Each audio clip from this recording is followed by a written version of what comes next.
Willkommen. My name is Sean Huggins, and this is React with Hugs. Thank you so much for being here. Today, we're going to be checking out an interesting looking video. I'm blocking it again. This is the USA after Europa. Specifically, how I view the USA after living in Germany. 4 things that stand out. Oh, baby. This is from J. Stefan. Check him out, linked in the description as always. But being someone like myself who has lived in both USA and Europe, specifically Germany, actually, this seems like a perfect video for me to comment on. So we're going to see what I think of the things that this guy is saying, what Jay is saying. Maybe I agree, maybe I don't, maybe I can add stuff, maybe I can't, I don't know. We're going to find out together. Let's go on a little journey together, shall we? Los gates. Because I've spent the last 6 years of my life. Oh, 6 half years. In Germany Okay. and the other half in California. Oh, half of the last 6 years, half of it was in Germany. So 3 years in Germany. Okay. I lived in Germany for almost 6 years in total. 5.5 years, something like that. Anyways. Overall, 16 years I've been going back and forth between these two worlds. There are certain things that now I do not understand about the USA. And I think those things feel like the US can learn from Germany. And actually not even just Germany, just other parts of the world. But the sad part is most people living in the USA, although they might recognize these as issues, there's not much we can do about these issues.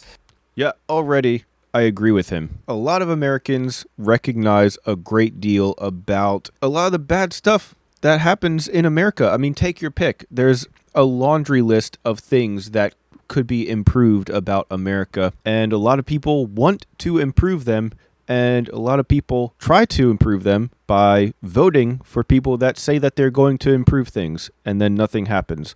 And then nothing happens, so then people protest, and we take to the streets, and we have demonstrations and that kind of stuff, and nothing happens. So it's kind of frustrating because like there's a lot of people that, we're doing all this stuff where it's like, well, you have to vote for the right people. Okay, well, we don't always do that, obviously, but sometimes we do, and still nothing seems to happen. So then we're outraged. We need to take matters into our own hands. So people protest and we stand up for what we believe in. And that kind of doesn't do anything either. So what's next? What's the next step? I'm all ears. Anyways, I like it already. This year when I was in California, I went to the dentist. I rarely go to the dentist because of the high cost, and I'm very blessed with my teeth. I don't have any issues. So I walk into this dude has some good chompers. I mean, I could tell from here. He's got a good set of chompers on him. Dental office. This is just for a regular checkup because I hadn't been for quite some time. So I wanted to see if everything was healthy and good. The dentist looked over everything and they offered me teeth cleaning for $250, plus there were some other additional fee, and I think the total came out to $300. I refused it because I thought I'm going back to Germany anyways. I'll get my teeth cleaned there. After the dentist looked over my $300 for a cleaning. He said that I have gum disease and that I would need treatment. And based on my past experiences in California with dentists especially, I've lost trust in believing everything that they say. I refused everything. That makes sense. And I paid my fee for the checkup, and I left it all for me to see a dentist when I came to Germany. And mind you, I had never seen a dentist here in Germany until this time. So now that we're in Germany, yesterday I went into the dentist's office for the first time. I walked in and the dental assistant looked at my teeth and she said, "Would you like teeth cleaning?" I said, "Yes." It cost me 80 euros for teeth cleaning and polishing. And then the dentist came and he looked over my teeth. He said, "Everything is fine. Your teeth are healthy. Your gums are healthy." And that made me think like how shitty it is in the USA with this entire healthcare system.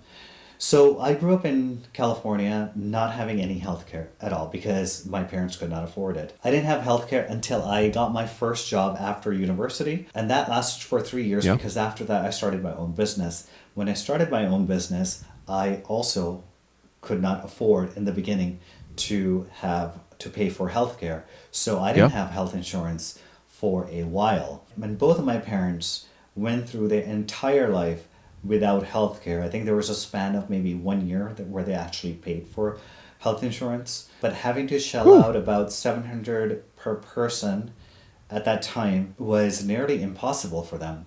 So they did it for a year, and then after that they said, well, fuck it. If we get sick, we get sick. We can't afford this. My mom's retired now. She has very good health care, but for a lot of people, health care is not a possibility in the USA, and that really, really sucks. Currently, over 7% of the population of the USA is not covered by health insurance. Whereas compared to Germany, it's 0.1% of the population which is not covered by healthcare. A few years ago, I had an opportunity to work with a German company here. Work-life balance, another good one. I do enjoy a good work-life balance. Let's see what he has to say about it. When I started this gig with this company, the first thing that they asked me was, can you please give us your calendar for all of the days that you plan to take off or weeks that you plan to take off for the next year? My brain was thinking like how I think in the USA. I was very shy about taking days off.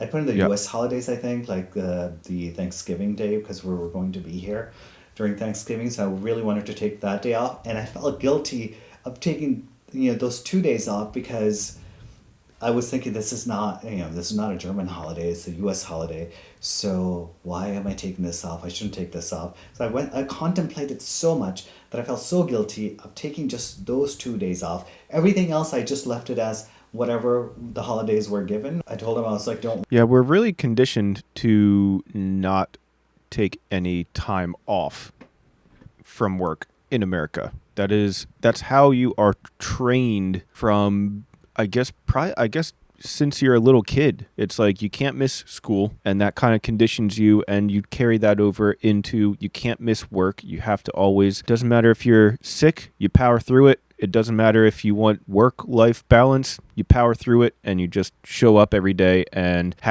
#no days off. That's definitely a thing. Right? I don't plan on taking any vacation because I can always take vacation after this gig is completed. And they were really surprised. They were like, are you sure you don't want to take days off? And I was like, no.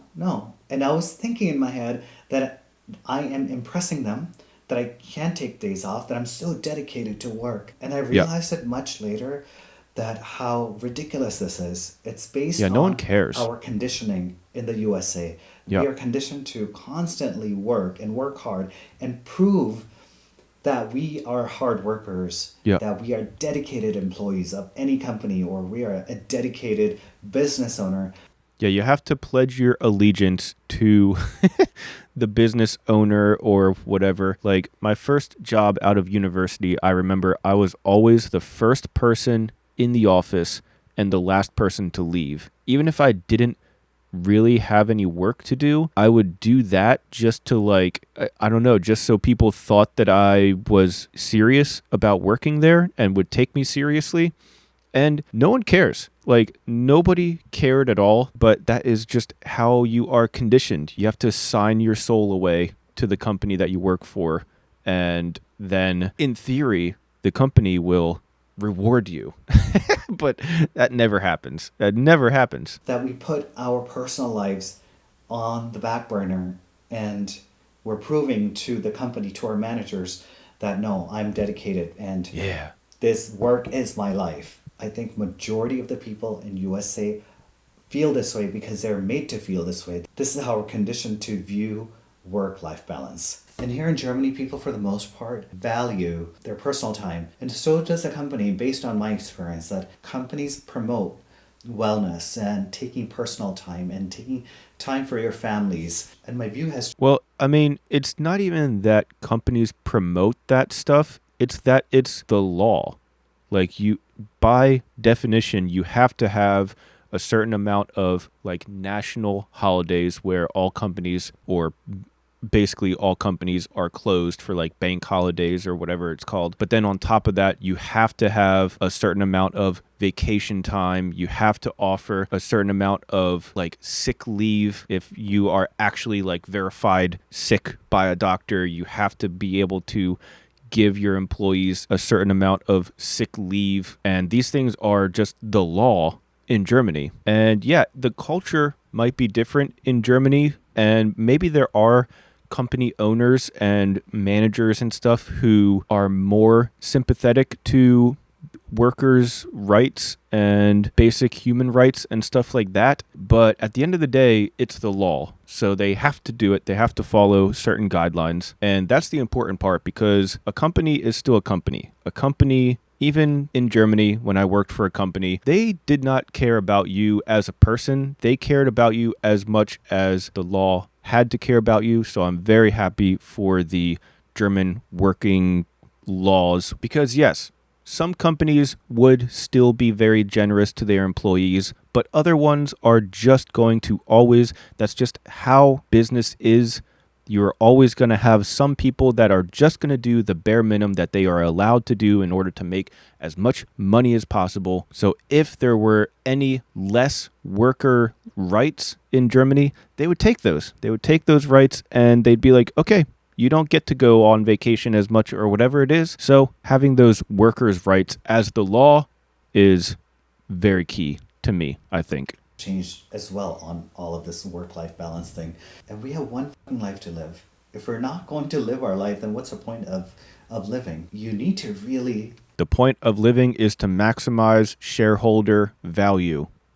Okay? Need to keep your head down. Hashtag no days off. Always on your grind, so that you can maximize shareholder value so the owners of the company can buy another yacht. Okay? They need another vacation house on the other side of the world. They need a new private jet. Why are you so lazy? Why are you trying to have off of work when you're sick? You need to get to work so you can maximize shareholder value. That's the meaning of life. Enjoy living. And if you don't enjoy your life, it's going to pass you by, and soon you're going to be on your deathbed thinking, what was the point of all of this? This next topic is a bit strange, because Consumerism. I think Germany is following in the footsteps of the USA, which really sucks.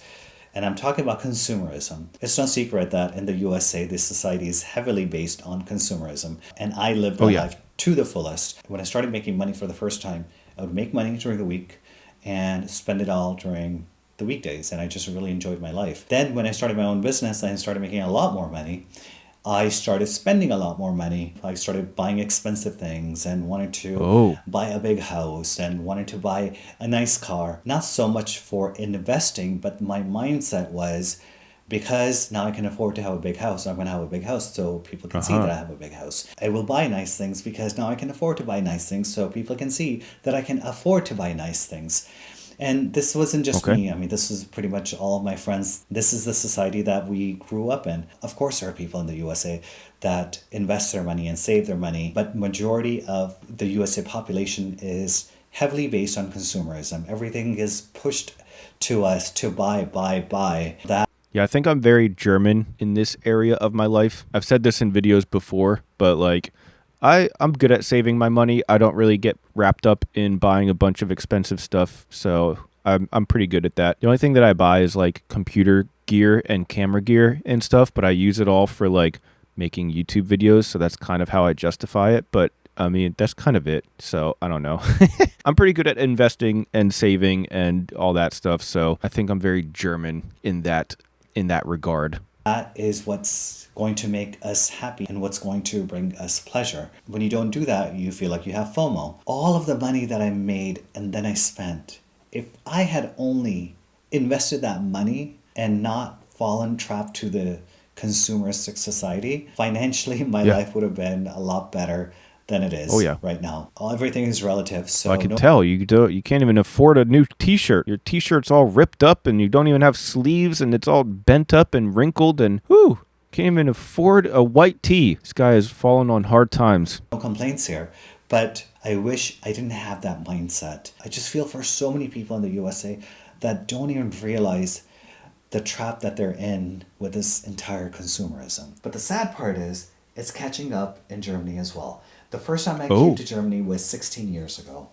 and life was very different here. I noticed a huge shift here in Germany with this entire consumerism. I think the reason for that may be social media. So what people see in social media, how it influences, the younger generation, or even, my age generation. People want to feel important. People want to feel seen, and somehow buying things makes it into a reality for them. So this last topic Uh-huh. is a huge one. It's been part of the Oh, USA for a very, political polarization. That's on full display in America nowadays. So let's continue. very long time, but in the past few years now, this has been kind of like the hot topic that everyone talks about. But the extent of this, I've realized so much more this year than ever before. So during this year's election, we Yeah, were every year it's getting ramped up more and more. The divide between quote unquote Democrats and Republicans. It's crazy.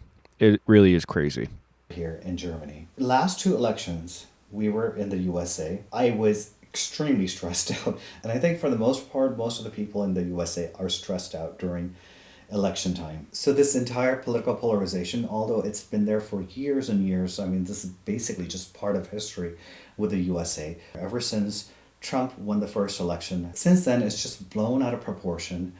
And I was there when Trump was elected president the first time. It was an extremely stressful situation Oh to yeah. be in the US at that time. Things were just chaotic everywhere you went. It was didn't matter. I mean, I was in California, but even in California, it was just chaos everywhere. And the last election was also same experience because everything is just so polarized. People hate each other. People have become self-righteous. And this year we were here in Germany and it made such a huge difference. I was not stressed out. Even after the outcome, it didn't stress me out. I'm very transparent as a person anyways, so I did not vote for Trump, but it didn't stress me out that he won. He won because he won. I mean, people chose him. This time because I was removed from so much Well, negativity. it's better. I guess it's better if you're in Germany already and you don't have to deal with it. So that makes sense. Now, if I was him, I would be worried about maybe getting back into America moving forward. But other than that, I mean, if you plan on staying in Germany,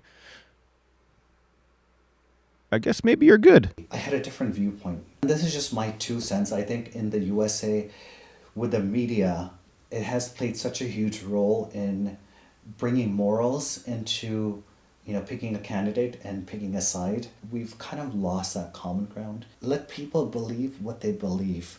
Let them live the way they want to live. As much as some issues feel very wrong to us, for others they view it very differently. In Germany and in Europe in general, it's such a huge difference how people handle political conversations and how they voice their political views. They just voice it. No one takes offense to anything.